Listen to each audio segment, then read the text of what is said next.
आज हम पढ़ेंगे past perfect tense. Past perfect tense का जो फॉर्मूला होता है, पहले हम लेंगे पॉजिटिव सेंटेंस का। जो पॉजिटिव सेंटेंस में पहले आएगा सब्जेक्ट, उसके बाद में हेल्पिंग ग्रुप में लेंगे हैड, फिर वर्ब की थर्ड फॉर्म प्लस शेष वाक्य। शेष वाक्य के अंदर ऑब्जेक्ट आ सकता है, कॉम्प्लीमेंट आ सकता है या एडवर्बियल आ सकता है। तो क्या हुआ, सब्जेक्ट हैड प्लस वर्ब की थर्ड फॉर्म प्लस शेष वाक्य। अगर इसको नेगेटिव बनाना है तो क्या लेंगे, सब्जेक्ट फिर हेल्पिंग वर्ब के रूप में हैड, उसके बाद में नॉट, फिर वर्ब की थर्ड फॉर्म, फिर शेष वाक्य। और इसी को हम इंटरोगेटिव बनाएं तो इंटरोगेटिव स्ट्रक्चर होगा इसका हैड प्लस सब्जेक्ट, क्योंकि हेल्पिंग वर्ब को हम पहले ले आएंगे फ्रंट में। जब हम इंटरोगेटिव बनाते हैं, जो हेल्पिंग वर्ब होती है उसको किस में ले आते हैं, फ्रंट में।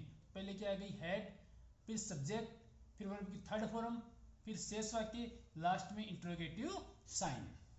इसमें जो हेल्पिंग वर्ब होती है वो हेड होती है।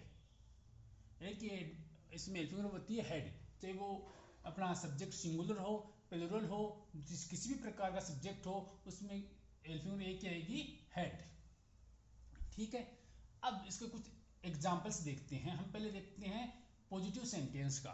तो पॉजिटिव सेंटेंस में she had finished her work.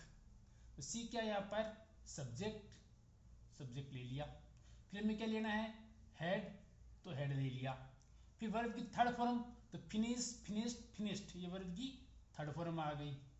फिर बकाया हुआ सेंटेंस, बचा हुआ सेंटेंस हमने यूज ले लिया। तो she had finished her work. अब इसको हमें एक नेगेटिव सेंटेंस देखते हैं। नेगेटिव सेंटेंस का स्ट्रक्चर कैसा है, subject had not plus verb की थर्ड फॉर्म, तो दे यहाँ पे क्या आ गया, सब्जेक्ट। फिर यहाँ पे क्या आ गया, हेड। फिर हमें क्या यूज करना नेगेटिव के लिए, नोट, तो हमने यहाँ पर नोट लगा दिया। फिर क्या कर दिया, वर्ब की third form completed, complete, completed, completed. फिर शेष वाक्य आ गया, लास्ट में फुल स्टॉप आ गया। अब एक हम देखते हैं इंट्रोगेटिव सेंटेंस। तो इंट्रोगेटिव सेंटेंस के लिए हमें स्ट्रक्चर क्या है, पहले हेड लेना है, फिर सब्जेक्ट, फिर वर्ब की थर्ड फॉर्म प्लस शेष वाक्य। तो पहले हमने क्या ले लिया, हेड, ये हेल्पिंग वर्ब आ गई यहाँ पर हेड। फिर यहाँ पर क्या आ गया, वी, सब्जेक्ट आ गया। ईटन, ये वर्ब की थर्ड फॉर्म आ गई, मेन वर्ब की। और ये लास्ट में बचा हुआ सेंटेंस आ गया, बचा हुआ शेष वाक्य आ गया। ठीक है, ये एग्जाम्पल्स आ गए। अब पास्ट परफेक्ट टेंस का हम प्रयोग कहाँ कहाँ करते हैं इसके बारे में पढ़ेंगे। तो मुख्यतः हम पास्ट परफेक्ट टेंस का दो प्रयोग करते हैं, दो जगह प्रयोग में लेते हैं। पहला प्रयोग है describe an action completed before a certain moment in the past. ऐसा कार्य जो कंप्लीट हो चुका है, और कंप्लीट कब हो चुका है, वो पास्ट के किसी मोमेंट में, पास्ट के किसी समय में वो कार्य क्या हो गया, कंप्लीट हो चुका है। जैसे एक एग्जांपल लेते हैं हम, I had seen him last 5 years before. मैं उससे मिला, सीन का देखना नहीं है, सीन का अर्थ है यहाँ पर मिलना। तो मैं उससे मिल चुका हूँ, मुझसे मिल चुका हूँ। और कब मिल चुका हूँ, लास्ट 5 years बिफोर, जो पिछले 5 साल पहले मुझसे मिल चुका था।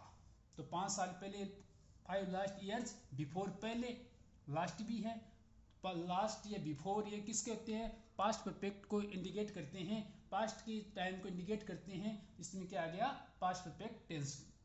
दूसरा अपना है बिफोर अनदर पास्ट एक्शन, एक कार्य जारी हो, दूसरा कार्य प्रारंभ हो जाए।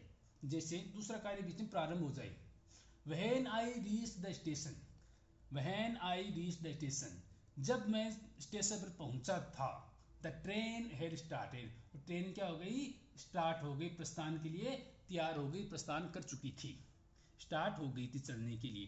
तो मैं पहुंचा, उससे पहले क्या हो गया, जब मैं एक काम किया उससे पहले दूसरा कार्य क्या हो गया, गठित हो गया। इसमें किसका प्रयोग करते हैं, पास्ट परफेक्ट टेंस का। अब some adverbs are used in the past perfect tense. कुछ एडवर्ब्स हैं जिनका प्रयोग हम पास्ट परफेक्ट टेंस में करते हैं, जैसे before, after, when, until, by the time, etcetera. In adverbs का हम प्रयोग पास्ट परफेक्ट टेंस में यूज करते हैं। धन्यवाद।